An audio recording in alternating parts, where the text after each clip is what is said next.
نبی کریم صلی اللہ تعالیٰ علیہ وسلم نے فرمایا کہ میں نے خواب دیکھا ہے، کچھ لوگوں کو میں نے قمیضیں پہنے ہوئے دیکھا، کچھ کی قمیضیں ناف تک تھیں، کچھ کی پیٹ تک تھیں اور کچھ کی گھٹنوں تک تھیں۔ عمر میں نے تمہیں بھی دیکھا ہے، تمہاری قمیض تو پیروں سے ٹکرا رہی تھی۔ تو حضرت عمر کہنے لگے حضور خواب کوئی دیکھتا ہے، تعبیر کوئی بتاتا ہے، پر یہاں کمال یہ ہے کہ خواب بھی آپ نے بتایا ہے، تعبیر بھی آپ ہی بتائیں گے۔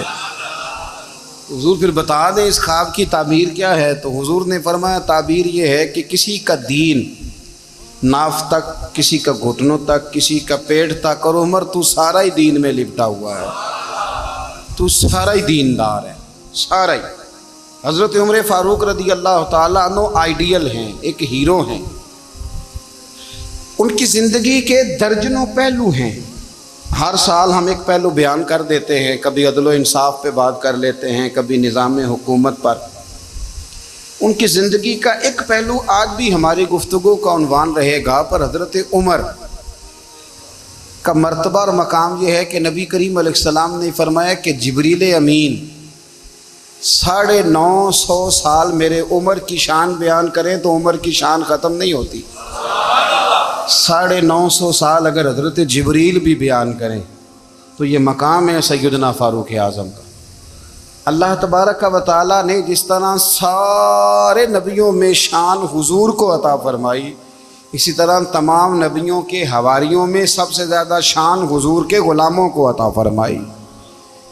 قرآن مجید میں اللہ کریم نے فرمایا یا ایھا الذین آمنوا قوا انفسکم واہلیکم نارا، فرمایا اے ایمان والو خود بھی جہنم کی آگ سے بچو اور اپنے گھر والوں کو بھی دوزخ کی آگ سے بچاؤ۔ خود بھی بچو اور اپنے گھر والوں کو بھی، کس کو جی؟ ہماری ساری نصیحتیں باہر والوں کے لیے۔ باہر ہمیں بہت بڑا لیکچر بھی دینا پڑے تو چلتا ہے، بہت بڑی داستان سرائی بھی کرنی پڑے تو چلتی ہے۔ سٹیٹس اور معیار یہ ہے کہ سارا کچھ باہر والوں کے لیے، اور گھر کے وہ پھول جن کی آبیاری بھی ہم نے کرنی تھی، کوئی جڑی بوٹیاں اور گائیں تو وہ کاٹنی بھی ہم نے خود تھی، دھوپ اور چھاؤں کا خیال بھی ہم نے رکھنا تھا، وہاں ہماری نظر نہیں ہوتی۔ پڑوسی کے بچے کیا کر رہے ہیں یہ سارا پتہ ہوتا ہے، اور میرے گھر میں کیا گل کھل رہے ہیں اس کی مجھے خبر نہیں ہوتی۔ حضرت عمر فاروق نے جب یہ آیت نازل ہوئی تو فوراً عرض کیا یا رسول اللہ صلی اللہ علیہ وسلم اس کا کیا مطلب ہے کہ خود بھی دوزخ کی آگ سے بچو اور اپنے گھر والوں کو بھی بچاؤ؟ تو نبی کریم علیہ السلام نے فرمایا عمر اس کا مطلب یہ ہے کہ جن چیزوں کا اللہ رسول تمہیں حکم دیتے ہیں تم اپنے گھر والوں کو ان چیزوں کا حکم دو، اور جن چیزوں سے اللہ رسول تمہیں منع کرتے ہیں تم اپنے گھر والوں کو بھی ان چیزوں سے منع کرو۔ حضرت عمر فاروق کی زندگی میں جو چیز آپ کو بہت زیادہ ملے گی نا وہ یہ ہے کہ آپ نے جتنا کڑا احتساب محاسبہ باہر والوں کا کیا ہے نا، اس سے زیادہ بڑھ کے اپنا اور اپنے گھر والوں کا کیا ہے۔ یہ بڑا عجیب معاملہ ہے کہ ہم جتنے لوگ ہیں ہمارا معیار یہ ہے کہ سامنے والا غلط ہے اور میں ٹھیک، یعنی دوسرے کا بچہ گلی میں نظر آ جائے تو اس کی غلطیاں نکلنی شروع ہو جائیں گی، اور میرا بچہ سارا شہر گھوم آئے ایک ٹائر پہ موٹر سائیکل پہ تو ہم کہتے ہیں کہ ابھی بچہ ہے، انشاءاللہ سیانا ہو جائے گا۔ اگر ابا جی آج تک سیانے نہیں ہوئے کہ اس کو سمجھا لیں تو پھر بیٹے کا سیانا ہونا تو ہو سکتا ہے کہ وہ 60-70 سال لگ ہی جائیں۔ گھر کے اندر جب تک توجہ نہیں ہوتی، اور سب سے پہلے جب تک اپنی ذات پر توجہ نہیں ہوتی، تو والد کا جب تک کردار بچے نہیں دیکھتے جب تک اتنی دیر تک ان کا تبدیل ہونا ممکن نہیں ہوتا۔ حضرت عمر فاروق رضی اللہ تعالیٰ عنہ نا باہر والوں کا بھی بڑا سخت حساب کرتے تھے۔ بڑا ایک گورنر صاحب نے لباس بڑا شاندار پہننا شروع کر دیا تھا تو حضرت عمر نے اتروا کے نا تو انہیں ٹاٹ کا لباس پہنا کے تو اونٹ چرانے کی ڈیوٹی دے دی تھی، اتنا سخت احتساب کرتے۔ کسائی کی دکان پر بھی 1-2 گھنٹے کھڑے ہوتے تھے، جو آدمی مسلسل 2 دن گوشت خریدتا تھا نا فرماتے تھے اس کا ٹیکس بڑھا دو، لوگوں کو دال نہیں مل رہی اور یہ روز گوشت کھاتا ہے۔ حضرت فاروق اعظم اس کو جزیہ کہا جاتا تھا، یا کچھ اور معاملات ہوتے تو بڑھا دیتے تھے، مسلسل جو 2 دن آدمی گوشت کھاتا تھا، فرماتے تھے مدینے میں غربت ہے، اگر یہ والا نظام تم کرو گے تو غریب لوگ کس کی طرف دیکھیں گے. لیکن اس سے زیادہ بڑھ کر جو ان کی زندگی کا معیار اور سٹیٹس تھا وہ یہ تھا کہ اپنے گھر کا خاص خیال رکھتے، خاص توجہ کرتے. ملک شام سے اور ایران سے کچھ لوگ آپ کی خدمت میں آئے تو وہاں سے کچھ کنیزیں بھی آئیں، ان کے بادشاہ پیغام لے کے. شاہ ایران کی کنیز کو ملکہ نے کہا کہ نا حضرت عمر کی زوجہ کو دیکھ کے آنا ذرا کس طرح کی ہے. ہمارے ملک میں کیا کہتے ہیں؟ خاتون اول، جی خاتون، باقی سارے دوم ہیں، خاتون اول. ذرا خاتون اول کو دیکھ کے آنا. تو وہ جب آئی نا گھر میں ملنے تو کہا کہ مجھے میری ملکہ نے کہا تھا کہ عمر کی زوجہ سے، اہلیہ سے ملاقات کر کے آنا. تو حضرت عمر کی اہلیہ نے نا ایک جوڑا کپڑوں کا دے دیا ملکہ کے لیے اور ایک خوشبو کی شیشی دے دی. اب جب وہ تحفے وہاں بھیج گئے تو اس ملکہ نے نا کچھ سونے کا سامان بھیجا، کچھ زیورات بھیجے، کچھ تحائف بھیجے. جب حضرت عمر کے گھر آئے نا وہ خادم لے کے آیا، اس نے کہا جی آپ کی اہلیہ نے تحفے بھیجے تھے. تو جواب میں شاہ ایران کی بیوی نے، یہاں جس ملک کا وہ سفیر تھا، انہوں نے بھی یہ بھیجے. تو حضرت عمر فاروق نا وہ تحفے لے کے گھر گئے تو جا کے کہنے لگے اپنی اہلیہ سے، یہ تو کب سے تحفے تحائف بھیجنے لگ گئی ہے؟ یہ کب سے نظام شروع ہو گیا؟ تو کہ حضور تحفہ دینا لینا تو ٹھیک ہے، سنت ہے، محبت بڑھتی ہے، تو یہ کوئی قباحت نہیں، اور میں نے اپنی ذاتی استعمال کے لیے جو چیزیں رکھی تھی وہ میں نے دی ہیں. تو حضرت عمر فاروق رضی اللہ تعالیٰ عنہ فرمانے لگے ہم نے کسی ملک کے ساتھ اور اس کے بادشاہ کے ساتھ ذاتی تعلق نہیں بنانا. تعلق جو بھی بنے گا رسول اللہ کے دین کی برکت سے بنے گا. ذاتی رشتے نہیں ہم نے قائم کرنے. ذاتی آپ کے ملک کی جو ایئر لائن جس کا ہر سال خسارے کا ڈنڈورا پیٹا جاتا ہے نا، وہ ہمارے بادشاہ صاحب اور صدر صاحب اگر غیر ملکیوں کو گھوڑا کبھی بھیجنا ہو نا، گھوڑا، تو پورا ایک جہاز گھوڑا لے کے تحفے میں جاتا ہے. پورا جہاز غریب قوم کا یہ سرمایہ، اور قوم بڑی بادشاہ ہے، لائنوں میں لا کے ووٹ دیتی ہے. 2 کام ہمیشہ لائن میں لا کے کرنے، ایک بل لائن میں لا کے جمع کرانا ہے اور ایک ووٹ لائن میں لگ کے، تاکہ پھر پورے 5 سال لائن میں ہی لگے رہیں. مرضی سے آپ ووٹ دینا، پر جو بات درست ہے اس کو سنو. حضرت عمر فاروق رضی اللہ تعالیٰ عنہ نے اپنی اہلیہ سے پوچھا کتنے کا تھا وہ تیرا جوڑا اور خوشبو کی شیشی؟ انہوں نے کہا 3 دینار کی. فرمایا یہ 3 دینار تیرے اور باقی جو تحفے آئے ہیں وہ تو خود کہہ، چونکہ اس نے تیرے نام بھیجے ہیں، تو کہہ کہ میں مال غنیمت میں دیتی ہوں، تو کہہ میں مسلمانوں کو کہہ. تو زوجہ ہنس پڑی، کہنے لگی میں نہ بھی کہوں تو مجھے کہنا تو پڑے گا ہی، کہنا تو میں نے ہے ہی، کیونکہ سامنے عمر فاروق ہیں، لہذا فرمایا کہہ دیتی ہوں میں نے دیا خزانے کو. حضرت عمر نے جمع کرا لیا. میں یہ کیا بات ہوئی؟ میرے گھر والے جو مرضی کریں، ان کا معیار زندگی جس طرح کا مرضی ہو. اور حضرت عمر ایک جملہ کہا کرتے تھے، اللہ کرے کہ یہ باتیں اس دور حاضر میں ہماری سمجھ میں آئیں.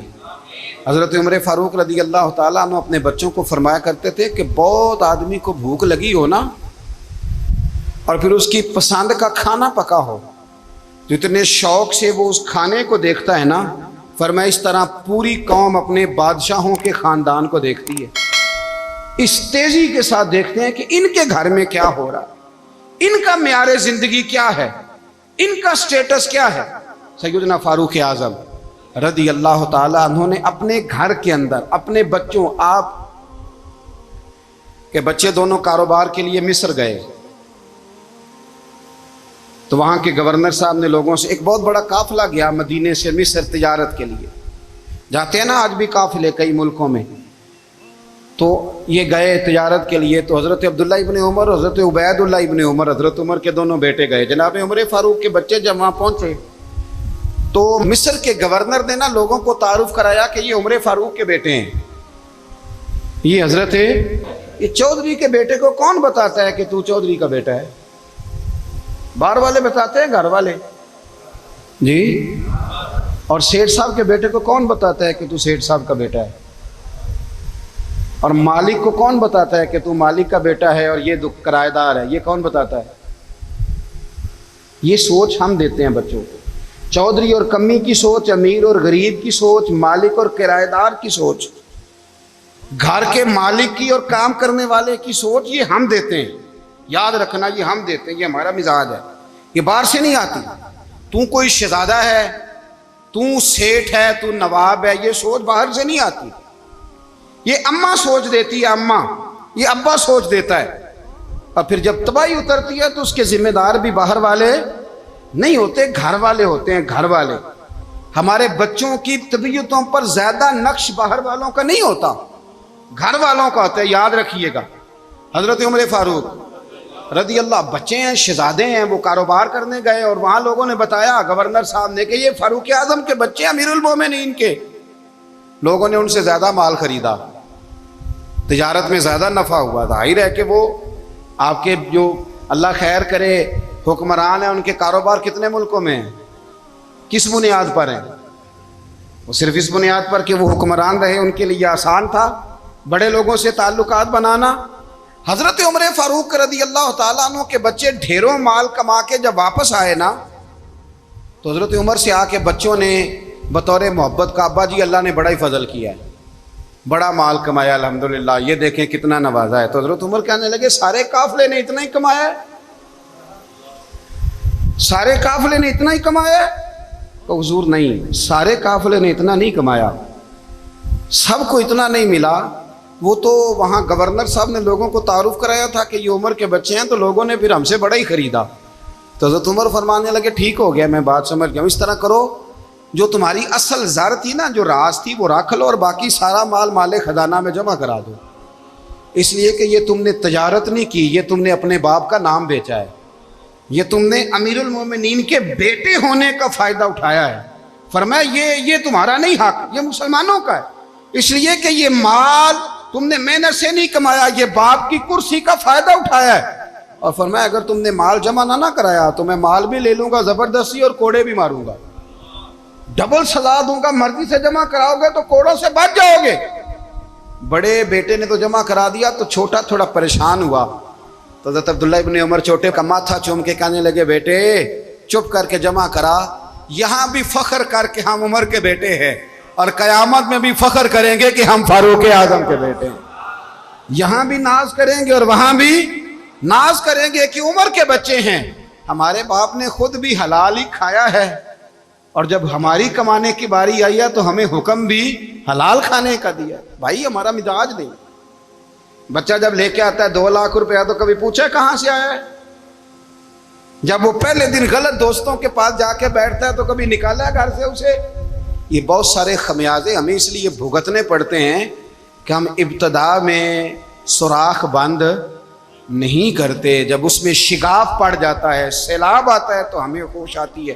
حضرت عمر نے اپنے گھر میں نگرانی رکھی، کڑی نگرانی، زیادہ نماز گھر میں پڑھتے تھے حضرت عمر، نفلی نمازیں زیادہ کیوں بلا؟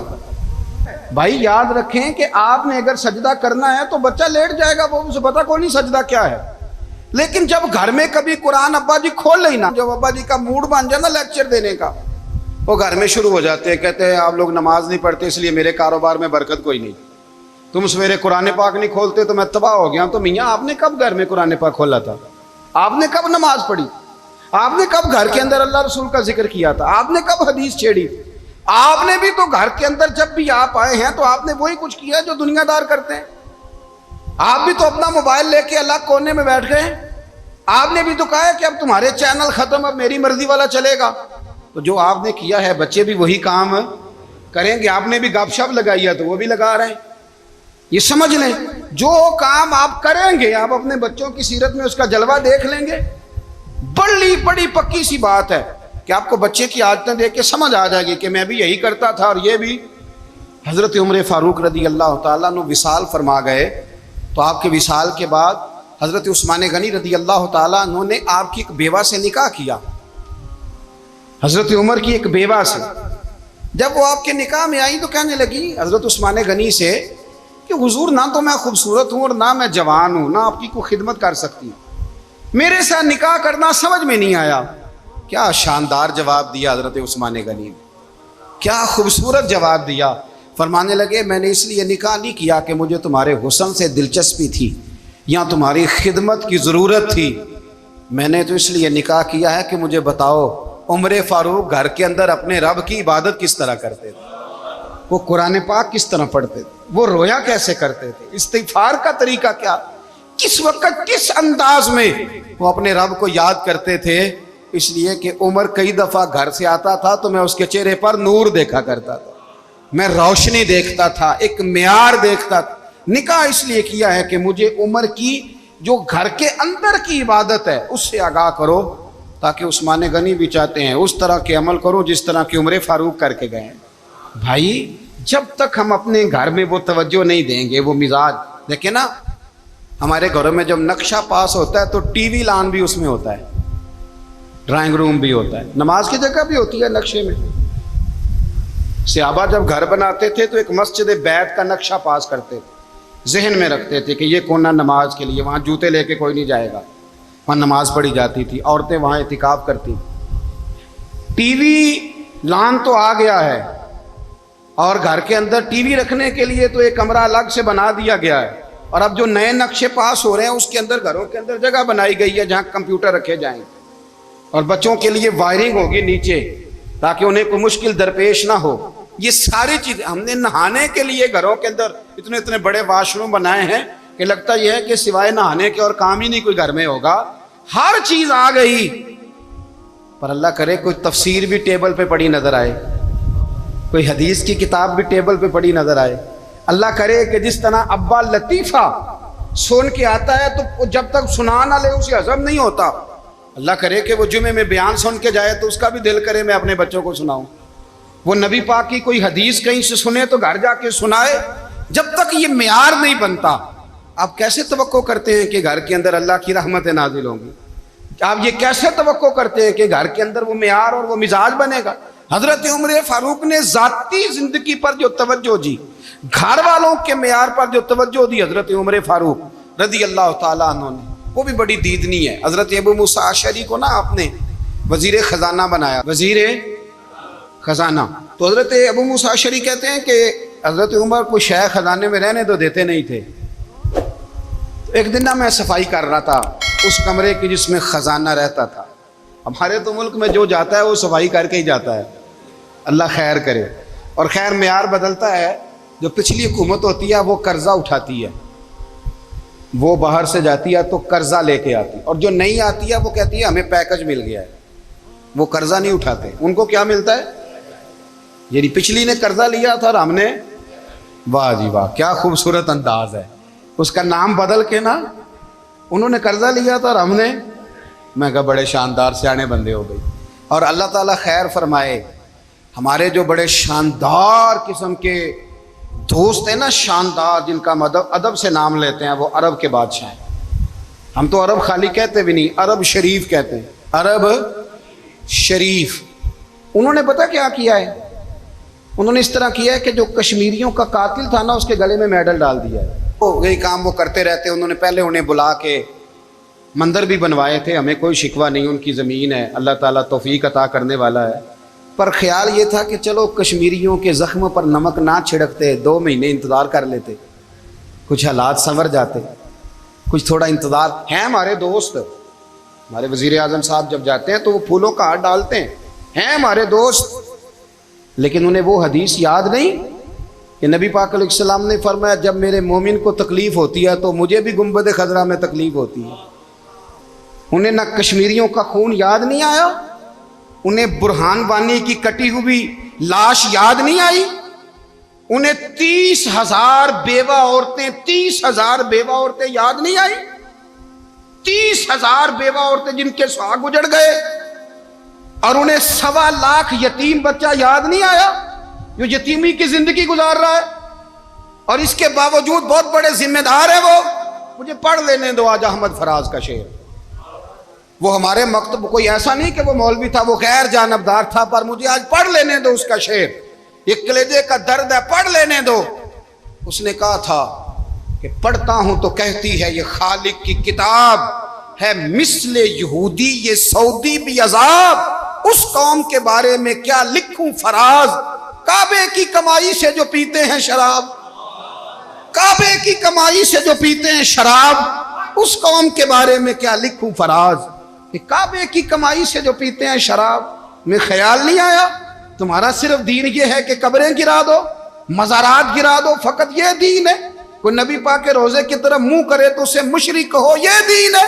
اس کا نام مذہب رکھا ہے تم نے؟ مذہب تو اس کا نام ہے کہ جو رسول اللہ کا نام لینے والا ہے وہ ہمارا یار ہے، اور جو نبی پاک کا نام لینے والا نہیں، ہمارا اس سے کوئی تعلق ہے، یہ دین ہے۔ حضرت عمر فاروق کی سیرت سنا رہا ہوں، حضرت عمر کی۔ حضرت ابو موسیٰ اشعری نے ایک عیسائی کو منشی رکھا تھا، اکاؤنٹ آفیسر حضرت ابو موسیٰ اشعری نے۔ تو حضرت عمر فاروق بول پڑے، کہنے لگے تمہیں مسلمان کوئی نہیں ملا تھا؟ کلمہ گو نہیں تمہیں نظر آئے؟ کشمیریوں کی لاشیں نظر نہیں آتی؟ ان کا خون بہ رہا ہے، تباہی اتر رہی ہے، اور تم قاتل کو گولڈ میڈل پہنا رہے ہو؟ اور یاد رکھنا، جب مسلمانوں کی بچیاں روندی جاتی ہوں نا تو پھر اسلام امن کا درس نہیں دیتا، پھر اسلام جہاد کی بات کرتا ہے، پھر اسلام جہاد کی بات کرتا ہے، جہاد کی۔ وہ قومیں غیرت مند نہیں ہوتی کہ جن کے گھروں میں آگ لگی ہو اور وہ غیروں کو ہار پہناتی پھرے۔ اللہ کا کچھ خوف کرو، زندگی مختصر ہے۔ دبئی میں کتنے رہے اور کتنے چلے گئے، خدا را کچھ خدا تم سے اچھے تو وہ نیو یارک کے رائٹر ہیں جو کم از کم اپنے کالموں میں کشمیر کی بات کرتے ہیں۔ تم سے اچھا برطانیہ کا وہ شخص ہے جو کم از کم بی بی سی لندن پہ رپورٹ جاری کرتا ہے تو کہتا ہے کشمیر پہ ظلم ہو رہا ہے۔ تم سے تو وہ اچھے رہ گئے، تم نے بات کرنا تو دور کی بات، تم نے دشمنوں کے گلے میں ہار پہنانے شروع کر دیے۔ کل جب پوچھیں گے بلا کے تم کو اپنے سامنے، کیا جواب جرم دو گے تم خدا کے سامنے؟ بڑی تکلیف ہوئی، بڑی تکلیف ہوئی۔ وہ نا منصور حلاج کو پھانسی دی جا رہی تھی تو حضرت جنید بغدادی بھی آ کے دیکھنے لگے، تو منصور حلاج کہنے لگے بابا سارا زمانہ دیکھے پر تو نہ دیکھ، سارا زمانہ تماشا دیکھے انہیں تو پتہ کوئی نہیں نا، تو نہ دیکھ۔ عرب شریف والو، ٹرمپ اسے انعام دیتا تو تکلیف کوئی نہیں تھی، ملکہ وکٹوریا اسے انعام دیتی تو تکلیف کوئی نہیں تھی، پر تم تو نہ ایسا کرتے، تم تو اپنے تھے، تم تو کلمہ گو تھے، تم تو یہ ظلم نہ کرتے، تم تو یہ حرکت نہ کرتے۔ میں کہتا ہوں ٹھہر ہی جاتے، جانا نہیں دنیا سے، اللہ کے حضور حاضر نہیں ہونا۔ جب رسول اللہ قبر میں آئیں گے تو کیا جواب دو گے؟ خدا را حضور نے فرمایا تھا گناہ روک نہیں سکتے تو دل میں ہی برا جان لو، ذالک اضعف الایمان، یہ کمزور ایمان ہے، کم از کم اتنی حد تک تو آ جاؤ، دشمن سے گلے تو نہ ملو۔ خدا را سمجھیں، ہمارا پہلا تعارف یہ ہے کہ ہم رسول اللہ کے غلام ہیں۔ اقبال نے کہا تھا وطن کا بت نہ بنانا، وطن کو بت نہ بنانا۔ اقبال کہنے لگے ان تازہ خداؤں میں بڑا سب سے وطن ہے، جو پیرہن اس کا ہے وہ مذہب کا کفن ہے، اس لیے کہ بازو تیرا توحید کی قوت سے قوی ہے، اسلام تیرا دیس ہے، اسلام تیرا دیس ہے۔ کیونکہ تو مصطفی ہے، تو نبی پاک والا ہے، مصطفیٰ والا، اسلام تیرا دیس ہے، تو مصطفی ہے۔ امریکہ میں جو مسلمان رہتا ہے ہمارا بھائی ہے، اور پاکستان میں جو مرزائی رہتا ہے اس سے ہمارا کوئی تعلق نہیں ہے۔ حضرت عثمان غنی نے اپنے چچا کے بیٹے سے کہا تھا کہ تو کلمہ نہیں پڑھتا تو تیرا میرا رشتہ کوئی نہیں، بلال حبش سے آیا ہے پر میرے نبی کا غلام ہے تو سگے بھائیوں سے بھی آگے ہے۔ ہزاروں قومیں وجود میں آئیں دہر میں خشک و تر کے رشتے سے، پر ہم نے بنیاد دوستی رکھی یاد خیر البشر کے رشتے سے۔ اپنی ملت پر قیاس اقوام مغرب سے نہ کر، خاص ہے ترکیب میں قوم رسول ہاشم، کچھ خیال کرے۔ پہلا تعارف دین ہے، اگر دین نہیں تو پھر کسی وطن کی کوئی ضرورت، اس لیے کہ پاکستان کا تصور اقبال نے پیش کیا نا، تو اقبال کہنے لگے ان تازہ خداؤں میں بڑا سب سے وطن ہے جس کو تم بت بنا کے پوجتے ہو۔ ہمارا وطن تو ہمیں جان سے زیادہ پیارا ہے، پر پہلے پاکستان نہیں، پہلے اسلام، پہلے اسلام تیرا دیس ہے، تو مصطفی ہے۔ تو آمدہ برسر مطلب حضرت عمر فاروق رضی اللہ تعالی عنہ۔ حضرت سیدنا ابو موسیٰ اشعری کہتے ہیں کہ میں نے نا صفائی کی، مال غنیمت کی میں نے صفائی کی تو ایک دینار مجھے نا کہیں پڑا ہوا مل گیا، تو فرماتے ہمیں اجازت ہوتی تھی کہ ایک آدھ دینار ہم اپنی مرضی سے کہیں خرچ کر سکتے تھے، اگر آپ ناراض نہ ہوں تو ہمارے ہاں جب چیئرمین صاحب ناظم صاحب ٹھیکے دیتے ہیں تو ٹھیکیدار ان کا چھوٹا بھائی ہوتا ہے یا چچا کا بیٹا ہوتا ہے یا خالہ کا بیٹا ہوتا ہے، وہ خود ناظم ہوتے ہیں اور ان کا چھوٹا بھائی ٹھیکیدار ہوتا ہے۔ یعنی وہ نا سارا کچھ گھر کے اندر ہی رہتا ہے، گھر کے اندر ایک پیسہ دیتا ہے، دوسرا واپس اس کو واپس کر دیتا ہے، گھر کے اندر ہی۔ اب تو خیر ہمارے لوگ سمجھدار ہو گئے، ایک بندہ ایک سیاسی جماعت میں ہوتا ہے، دوسرا دوسری میں، اور تیسرا جس کی بھی حکومت آئی، حکومت تو ہماری رہے گی نا، ایک بندہ تو ہے نا اس جماعت میں۔ یہ اچھا لوگوں نے ایک طریقہ نکالا ہے۔ تو حضرت عمر کے بیٹا گزر رہا تھا، تو حضرت ابو موسیٰ اشعری کہتے ہیں میں نے صفائی کی تو ایک دینار نکلا، تو میں نے وہ ایک دینار نا حضرت عمر کے بیٹے کو دے دیا۔ میں نے کہا لو بیٹا اپنے چچا کی طرف سے تحفہ۔ اور گھر جا کے انہوں نے حضرت عمر کو بتایا کہ چچا نے پیسے دیے ہیں، چھوٹے بچے تھے۔ حضرت عمر نے حضرت ابو موسیٰ اشعری کو بلا لیا اور بلا کے فرمانے لگے میں تو تمہیں اپنا دوست جانتا تھا اور تو نے میری اولاد کو ہی دنیا دار بنانا شروع کر دیا، میرے بچوں کو ہی تم نے دنیا دار پیسوں پہ لگانا شروع کر دیا، میں تو تمہیں یار سمجھتا تھا۔ فرمایا تمہیں چاہیے تھا میرے بیٹے کو نصیحت کرتے کہ بیٹا پیسوں سے رب راضی نہیں ہوتا، اس کی رضا والے کام کیے جائیں تو رب راضی ہوتا ہے۔ اور فرمایا تمہیں کوئی اور گھر نہیں ملا تھا تباہ کرنے کے لیے، میرا ہی گھر ملا تھا، اٹھاؤ اپنا دینار اور خبردار آج کے بعد میرے بچوں کے ساتھ یہ والی نیکی نہ کرنا۔ اور ہمارا کیا سٹیٹس ہے، دوستی ہے اس سے جو تحفے زیادہ دے، جو بچوں کو خراب کرنے میں مدد زیادہ کرے اس کے ساتھ یہ رہنا۔ حضرت عمر نے گھر پہ اور سب سے بڑھ کر اپنی ذات پہ توجہ کی۔ حضرت ابو مالک رضی اللہ تعالیٰ عنہ کہتے ہیں میں عمر کے پیچھے پیچھے ایک باغ میں گیا، اکثر اس باغ میں جایا کرتے تھے، اور عمر جا کے نا تو درخت کے نیچے بیٹھ گئے اور فرمانے لگے او امیر المومنین اللہ سے ڈر جا، ورنہ جس رب نے حکومت دی ہے وہ عذاب بھی بڑا دے گا، ڈر جا رب سے۔ کبھی ساری زندگی حضرت عمر نے اپنا کوئی تعارف نہیں کرایا، کبھی نہیں۔ ایک بندے نے آپ کے سامنے تعریف کر دی آپ کی تو فرمانے لگے تو خود بھی ہلاک ہوا اور مجھے بھی ہلاک کر دیا، کیا ضرورت پڑی ہے میری تعریفیں کرنے کی، اتنی دیر میری تعریف میں لگائی، اللہ کا ذکر کرتا رب تجھے ثواب دیتا، حضور پہ درود پڑھتا تو رب تیرے اوپر رحمتیں نازل کرتا، کس چکر میں ہے؟ آج جتنا اچھی کوئی خوشامد کرے اتنی اچھی وزارت ملتی ہے، جتنی اچھی اس کو جو ہے وہ چاپلوسی کرنی آئے درجہ بھی اسے اتنا ہی اچھا ملتا ہے۔ حضرت عمر فاروق رضی اللہ تعالیٰ عنہ آپ کے بیٹے کہتے ہیں، صاحب فتوح الشام نے لکھا ہے، آپ کے صاحبزادے کہتے ہیں میں نکلا تو میرے ابا جی نا اپنی پشت پر مشکیزہ رکھ کے کنویں سے پانی بھر کے آ رہے تھے، میں دوڑ کے آگے گیا، میں نے کہا ابا جی مجھے دے دے۔ فرمانے لگے بیٹا تیرا کیا خیال ہے، کوئی اور نہیں تھا مشکیزہ بھر کے لانے کے لیے، تیرا کیا خیال ہے؟ کہا ابا جی بڑے لوگ تھے پر آپ کیوں اٹھا رہے ہیں؟ فرمانے لگے نفس نا ذرا میرا بڑا ہو گیا تھا، اسے ذرا ذلیل کر رہا ہوں، ذرا اپنا محاسبہ کر رہا ہوں، یہ مجھے کہہ رہا تھا تو بڑی چیز ہے، تو میں نا ابھی مشکیزہ گھر رکھ کے آؤں گا، پھر تیری ماں نے مجھے کہا ہے کہ گھر میں لکڑیاں کوئی نہیں جلانے کے لیے، پھر میں جنگل سے لکڑیاں کاٹ کے لاؤں گا۔ اب میں امیر المومنین بن کے نا تو میرا نفس تھوڑا بڑا ہو گیا۔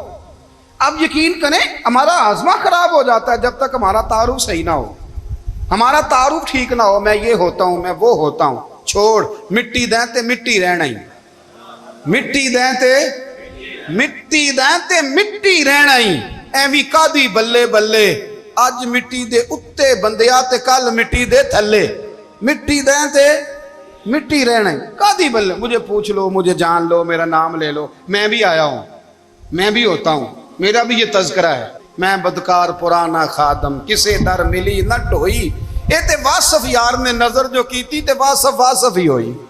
یہ تو بڑی بات کی بات ہے، تو بات کی بات ہے صاحب، ورنہ من نانم کے من نانم، جو ہم ہیں اس کا ہمیں پتہ تو ہے نا بھائی۔ کبھی بھی یہ جو ذات کا چکر ہے نا میں بھی ہوں مجھے بھی، او بھائی یاد رکھو میں کون ہوں، یہ جو نام نمود اور یہ خواہشیں اور یہ جو وقار، یہ تو کمزور لوگوں کا طریقہ ہے، جس کو اپنا تعارف کرانا پڑ گیا اس سے بھی زیادہ کمزور کوئی ہے، فوٹو میں دکھاتا پھرتا ہے فلانے کے ساتھ فوٹو فلانے، تو کمزور بندے یہ کام کر۔ حضرت عمر فاروق اللہ اکبر، حضرت عمر جیسا بندہ 24 لاکھ مربع میل کا حکمران، اور شاہ روم کو خط لکھ کے کہتا ہے میں منت نہیں کرتا میں حکم دیتا ہوں، نہ تگڑا بندہ۔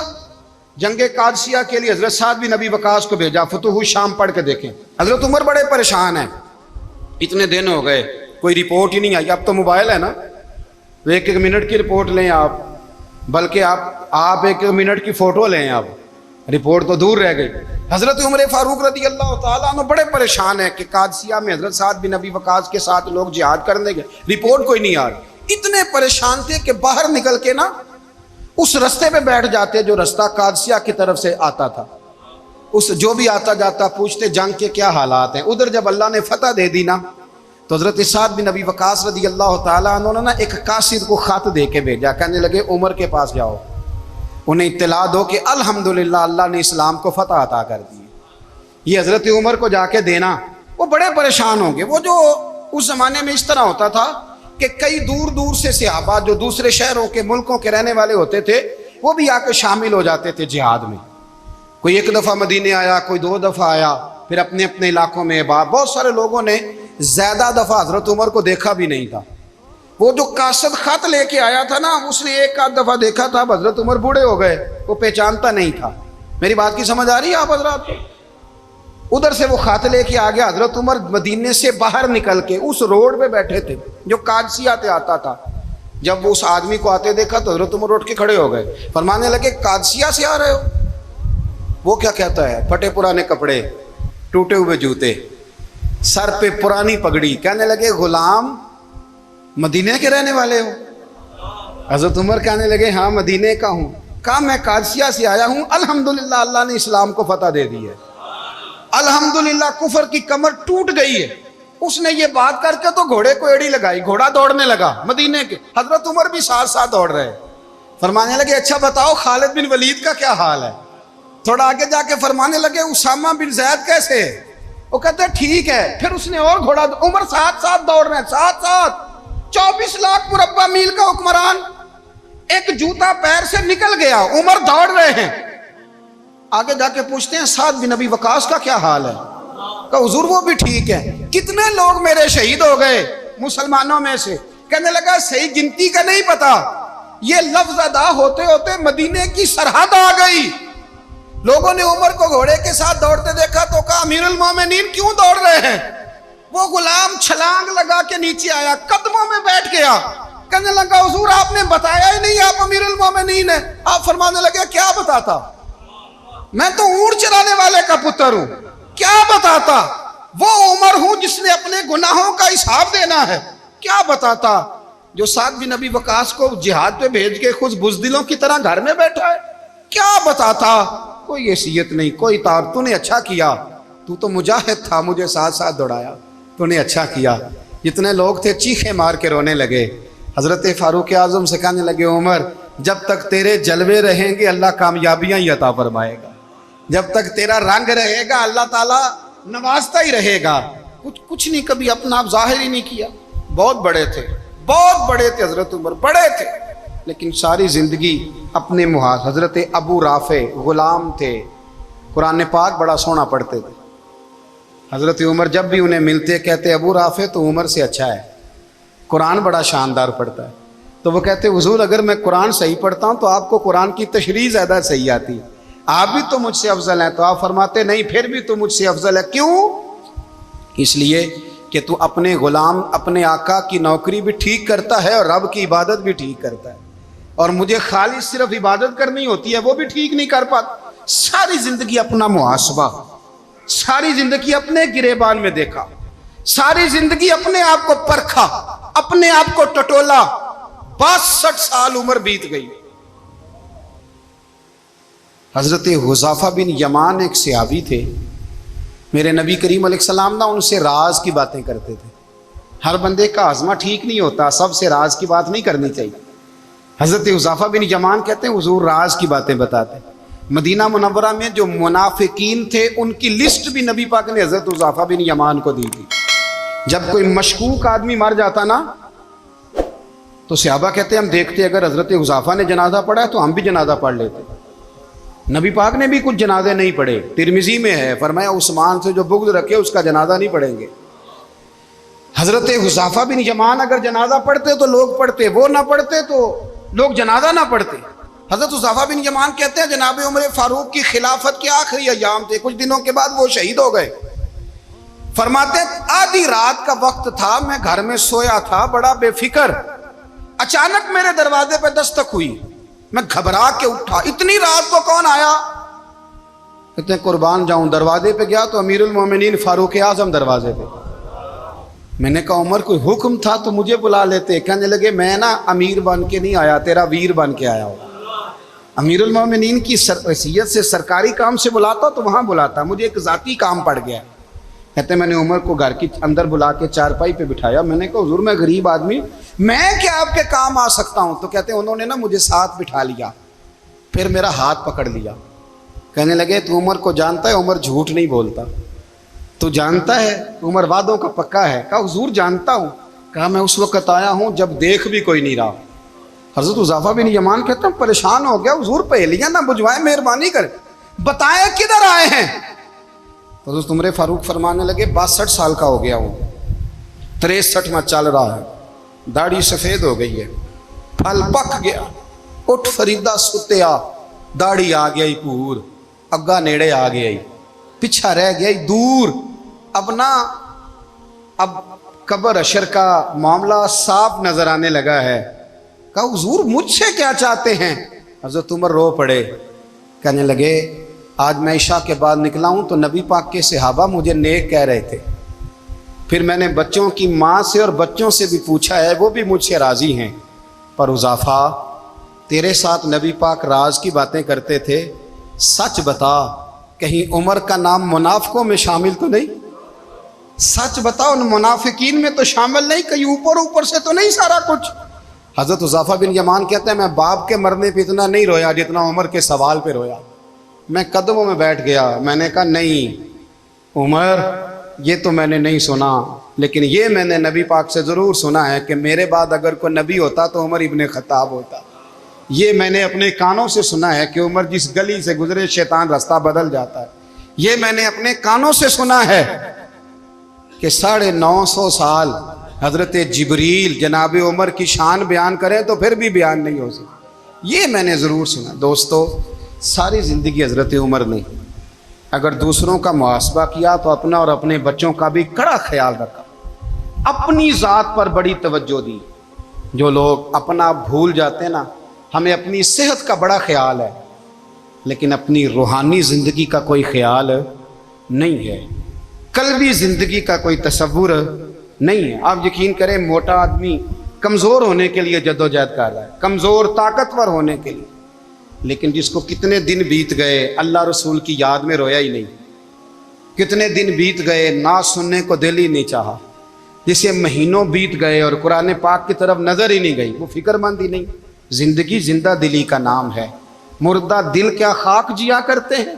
بھائی حضرت عمر کی زندگی دور حاضر میں ہمیں یہ سبق دیتی ہے کہ کڑی نگرانی رکھو اپنے پودوں کی، کڑا خیال رکھو اپنے ذاتی باغ کا، اور یہ جو تمہارے دل کی دنیا ہے، یہ تمہاری روح کی زندگی ہے، اس کا محاسبہ کرتے رہو۔ نبی کریم علیہ السلام نے فرمایا اپنا حساب خود کر لو قبل اس کے کہ تمہارا حساب کیا جائے۔ اپنا حساب بولیے، اپنا حساب۔ ہم ساری دنیا کا حساب کرتے پھرتے ہیں، کوئی کہاں سے کماتا ہے کہاں کھاتا ہے، پر اپنا حساب حضور نے فرمایا حساب کر لو قبل اس سے کہ تمہارا حساب۔ مولا علی فرماتے ہیں نماز پڑھ لو قبل اس کے کہ تمہاری نماز پڑھی جائے، نماز پڑھ لو قبل اس کے کہ تمہاری۔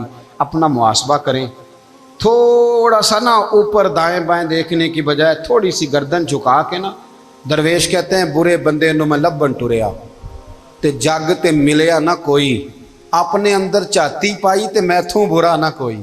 تھوڑی سی اپنی طرف توجہ دیں۔